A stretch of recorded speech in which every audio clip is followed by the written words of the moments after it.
15 years in Hollywood, no one in Hollywood has a memory of going to a sold-out Kevin Hart show, there being a line for him ever getting a standing ovation at any comedy club. He already had his deals when he got here. Have we heard of a comedian that came to LA and in his first year in LA, he had his own sitcom on network television and had his own movie called Soul Plane that he was leading? No, we've never heard of that before that person or since that person. What do you think a plant is? Maybe people don't understand the definitions of these words.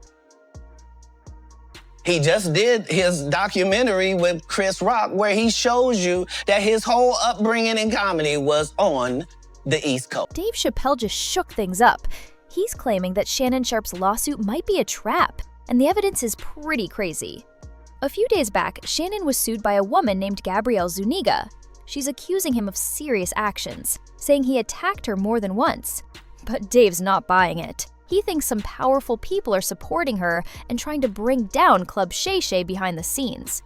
Shannon's podcast has made headlines for calling out celebrities, and it looks like someone may have finally had enough. But that's only part of the story. There are also whispers that Shannon might have some secrets of his own. Some people believe he's been collecting information on his guests and then using it against them. The word blackmail is being tossed around, and a few even think this could be the downfall of his career. Now that Dave is speaking out, things are heating up fast. The big question now is, who's the celebrity Shannon is allegedly threatening? These are major names, the kind that don't want their private lives exposed. And while Dave is known for his humor, when he gets serious, people pay attention. Responsibility for any and everything that I've done in business, good or bad. My frustration with Katt Williams comes from, you keep pointing at Hollywood. Hollywood this, the white man, this, and this. When do you take responsibility for your actions? You had the shot. Katt was in that position at one point. You were the guy. You were set up to be the star. You didn't show up to work. You off promo shoots. You off your promo trips that they had set up for you. You became a risk to the studios, which is why the studio stopped with you. Why was he a risk? He chose to. Well, take responsibility for what you chose and say, you know what? I gotta fix me. And I'm gonna come back and I'm gonna stand up. Let's rewind a bit. When Club Shay Shay began gaining serious attention, Dave Chappelle was one of the first to warn Shannon. He told him, be careful when you start getting too close to the real power players. Interviewing people is one thing, but digging too deep into famous people's personal lives? That's where things can get risky. The real turning point came when Katt Williams appeared on the show last year and said some bold stuff. After that, Dave pointed something out. He noticed Katt only criticized other black celebrities, not any white ones. Dave praised Katt's talent, saying he's like a master artist, then asked, so why is he painting such a rough image of us? Katt wasn't just venting. He explained, I've been through pain, but I never turned it into hate. He claimed Shannon has a habit of dragging other black comedians through the mud. Katt said if he ever told his full story, it would leave people heartbroken. He talked about losing everything and staying quiet, while Shannon acts like he's the one exposing truths. Katt's frustration was clear. He even asked Dre, what kind of game is it to mess with a brother's money or snitch on your own? That episode changed everything. Why liars lie. And that's why I had to come on the program. Cedric did the same thing. Cedric told you when you asked him, did you steal Katt Williams' joke? Yeah. He said, it don't line up. How it don't line up that I did it on TV in 2018? You came to see me at the Comedy Store do it in 2019 and then did it on the Kings of Comedy. Like, what doesn't line up? This is a televised joke that Mark Curry helped me punch up and get to the level that it was. The same Steve that went to go watch Mark Curry do his whole sitcom and then stole everything Mark. That interview racked up over 80 million views, becoming the biggest podcast moment on the platform. But it didn't come without problems. It stirred up major drama and upset a lot of powerful people. Katt didn't hold anything back and named names directly. Some people felt he was just bitter, especially since his career had hit a few lows lately. They said he sounded jealous, and that his comments seemed more like shots fired out of frustration. One of the first people he came for was Cedric the Entertainer. Katt accused him of stealing jokes and pretending they were his. He even claimed Cedric never wrote his own material, saying he either used ghostwriters or copied other comedians. Naturally, Cedric didn't take that well. Cedric clapped back on Instagram, calling Katt's claims nothing but revisionist history. He reminded everyone that his career didn't come from just one joke. He's done over 40 films and built a name through stand-up and business ventures.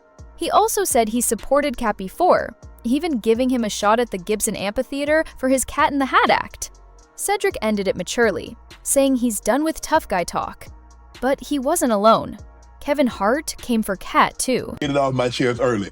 Because that's why I'm looking at you now, like, why are you going into that? Because I told you we could not talk till I dealt with you. Okay, listen, okay. So let me say this to you. The day I watched Skip Bayless lose himself with you, and that's what he did. He lost himself. And when I watched Skip Bayless say to you, put them goddamn glasses back on, boy. Now, I know he didn't say goddamn and boy, but that's what everybody heard. And I was waiting for you to snatch his ass across that table, baby, and give it to him. I was like, Shannon, this is the perfect time. I don't condone violence. Right. I don't say be violent. But that day, I was in my feelings for 2 days. Me and my grandbaby could not watch you for 2 days. And my husband had to say, Mama, let's talk about this. Look at Shannon Sharpe.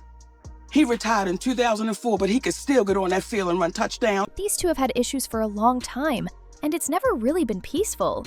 Their tension started years ago when Katt began calling out Hollywood, claiming he was pushed out for speaking the truth and refusing to play by their rules. Kevin Hart didn't agree.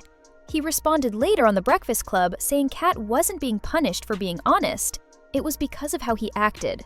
Kevin said Katt was difficult to work with and always causing chaos, which made people stay away from him. So when Katt took shots at Kevin during the Club Shay Shay interview, it didn't feel random. A lot of people saw it as him responding to what Kevin had said before. But Kevin didn't stay quiet. He came back harder, repeating that Katt was a clown and belonged in a circus. Things heated up fast. After the episode aired, the backlash spread. It wasn't just Katt under fire. People started going after Shannon too. Rapper Mahi accused him of being anti-black, saying he gets loud when talking about black people but stays silent about white celebrities. That struck a nerve with many viewers. Then Monique jumped in, and that changed everything. Her comments made people think Shannon might be targeting powerful black figures on purpose. Like Katt, she called out big names: Oprah, Tyler Perry, Kevin Hart. She said Oprah and Tyler blackballed her after she refused to do free promotion for Precious. According to her, she did what the contract required, but once she said no to extra unpaid work, everything shifted. In Hollywood, that kind of fallout isn't just bad. It can end careers. Monique wasn't just sharing her experience, she was warning others. When Oprah and Tyler backed away from her, the rest of the industry followed. Her career took a serious hit, and it wasn't just about losing jobs. It felt like the entire system turned its back on her. Here telling you why he ain't a movie star. He over here look like a walrus. You didn't say nothing. He can't even get his arms off his stomach sitting over here. Why I'm not a movie star. What? It's a situation. He never wrote anything. Remember, when Cedric the Entertainer starts, he's supposed to be singing, dancing, and telling jokes. That's why he's called the Entertainer. Right. We found out he can't sing, can't dance, and doesn't write jokes. He did 4 comedy specials. They're so bad, Shannon, they're not available on Netflix or Tubi. Can I say that again for the audience? They're so bad that they're not available on Netflix or Tubi. You don't think Sam's a good comedian? The world doesn't think that, sir. I have 12 comedy specials. He has 4 specials that are not available on Netflix or Tubi. Well, Club Shay Shay is getting messier and messier. It's almost like Wendy Williams didn't go anywhere. She just got a weight set. And so Monique was on. Every time I see Monique these days, she's on doing some greasy-ass video with her and her daddy complaining about something or working out. I don't know nobody that work out that much and gain weight unless every crunch you do has got Captain in front of it. But apparently she goes on Club Shay Shay and tells the story about how she came on my radio show and I wasn't there at the time. And my co-host, Jasmine Sanders, played a game that we played all the time. No one wanted to get caught in the middle. People were afraid to even be seen with Monique, let alone work with her. But she said one person stood by her at first: Kevin Hart. According to her, Kevin told her he had her back and called himself her ride or die. Even though she was already pushed out of the spotlight, Kevin made her feel less alone. She believed he was being real. He acted like he truly cared and wasn't scared to support her. But then, out of nowhere, he switched sides. After all his big words, he cut her off. What hurt the most? Monique said he didn't even do it himself. He sent others to end things. She also claimed to have audio of Kevin throwing her under the bus, trying to win Tyler Perry's approval to protect his career. That drama spilled into Shannon's podcast. D.L. Hughley called it messy, accusing Shannon of letting guests lie and spread gossip. But things might be worse than they seem. Rumors say Shannon's keeping unseen clips from interviews and using them as blackmail. Nothing's confirmed, but if it's true, it could explain why someone is silenced. And honestly, this lawsuit's timing feels way too perfect. He did a 3-hour interview talking slow yesterday. You didn't put a shot clock over him. Well, do you entertain the circus or do you watch it, Kurt? Which one do you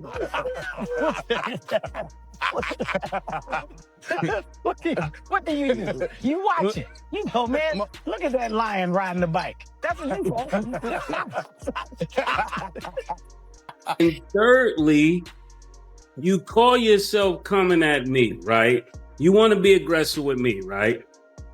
Listen, you showed poise, respect, wherewithal, resolve, compassion, reverence for Skip Bayless. Why are you so aggressive anytime somebody black say something? The man said, put your glasses on, and you put your glasses back on. Don't play with me. Put your glasses back on, Shannon. This lawsuit hit just one day before news broke that Shannon Sharpe was close to locking in a huge $100 million deal for Club Shay Shay. Right after his contract with the Volume Network ended, the timing felt too perfect. Even Shannon's lawyer said the woman involved knew about the deal and used it against him, calling the lawsuit a clear attempt at blackmail. The woman, known publicly as Gabrielle Zuniga, accused Shannon of serious abuse between October 2024 and January 2025. She said he ignored her pleas to stop even when she cried and begged. She also pointed out their age gap. She was 19, he was 54, and claimed he didn't care. Zuniga also said Shannon secretly recorded private moments and shared them with friends. Then came another twist. She said he offered her $10 million to stay silent. His lawyer admitted the offer happened, which raised even more eyebrows. Zuniga's lawyer, Tony Busby, said they tried resolving things privately over 6 weeks. But when Gabrielle refused the money, things went public. Busby claimed Shannon's side tried to smear her image while denying everything. Shannon's team responded by leaking wild text messages from Gabrielle, some with sexually charged content. They argued the relationship involved consensual role play and that nothing abusive happened, but Busby wasn't backing down. He said the messages were old and didn't excuse what Gabrielle later went through. He released more texts where she begged Shannon to stop and accused him of ignoring her when she said no. In one message, she wrote, "No means no, Shannon." His alleged reply, "Can I call you later?" Then came the biggest blow. Busby dropped audio recordings. In one, Shannon allegedly threatened to choke her. In another, he made disturbing remarks about being a large black man overpowering a small white woman.